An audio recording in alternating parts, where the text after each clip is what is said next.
এবং এই বাজারে গরুর দাম কত এবং কিভাবে গরু কিনতে হয়। অবশ্যই আমার এই চ্যানেলটাকে সাবস্ক্রাইব করবেন ভালো ভালো ভিডিও পেতে। এখন আমি বলতেছি, আমি গরুর হাটে গিয়েছিলাম আমার একটা গরু বিক্রি করতে। গাভীনালা গরু ছিল, এই গরুটা আমরা বিক্রি করব।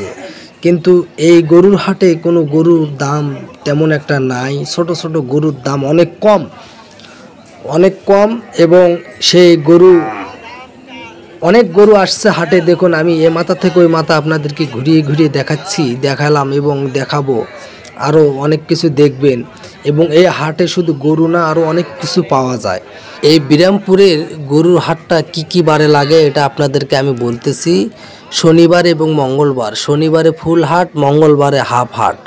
শনিবারে আপনারা আসলে সব কিছু পেয়ে যাবেন এবং শনিবারে আসলেই বেশি ভালো হয়। এই হাটে গরু কিনতে আসবেন, অবশ্যই শনিবারে আসবেন, সময় করে নিয়ে আসবেন। এবং এই হাটে গরু, বকরি এবং অন্যান্য আসবাবপত্র থেকে শুরু সব কিছু এই হাটে পাওয়া যায়। এই হাটটা অনেক ঐতিহ্যবাহী হাট, অনেক পুরানো হাট, কিন্তু এই হাটটা বেশি একটু এখন জাঁকজমক কম। আগে অনেক জাঁকজমক ছিল এই হাটে। আমি যে গরুটা বিক্রি করতে আসছি হাটে, আমরা দুই ভাই, কিন্তু গরুর দাম একটা তেমন নাই। আমার এই গরুটা গাভীনালা গরু, কিন্তু দাম মাত্র বলতেছে কাস্টমাররা 40,000 টাকা। কিন্তু এই গরুর দাম আমাদের আশা যে আরেকটু বেশি করলে ভালো হতো, কিন্তু তেমন একটা আমরা সেই সুবিধা পাইনি। এই কারণে আমি এই গরুর হাটে আমার এই গরু বিক্রি না করে আমি গরু নিয়ে সোজাই বাড়িতে চলে যাই। পরে আমি অন্য আরও গরুর দাম আমি নিজেই দাম দর করলাম।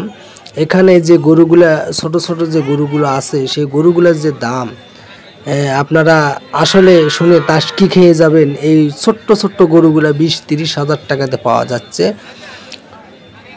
এবং বড় গরুরও তেমন একটা দাম নাই। গরু অনেক, কিন্তু কাস্টমার একবারে নাই বলতেই চলে। এই হাটে শুধু পর্বতে বেশি দাম পাওয়া যায়, অন্য দিনে দাম একটু কম থাকে।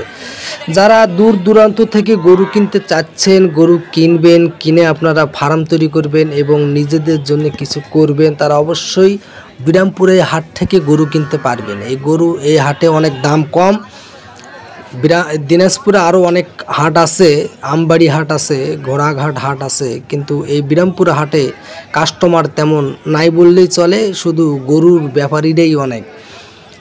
আমার এই গরুটা একজন দুইজন দাম করছিল, এত কম দাম। আমরা যে পরিশ্রম করছি এই গরুর পিছনে, কিন্তু আমরা দাম হিসাবে এত পাচ্ছি না। এই কারণে আমি গরু নিয়ে সোজাই চলে যাই বাড়িতে। কিন্তু এই হাটে শুধু আপনারা গরু কিনবেন না, আরও অনেক ছাগল আছে, অনেক দাম।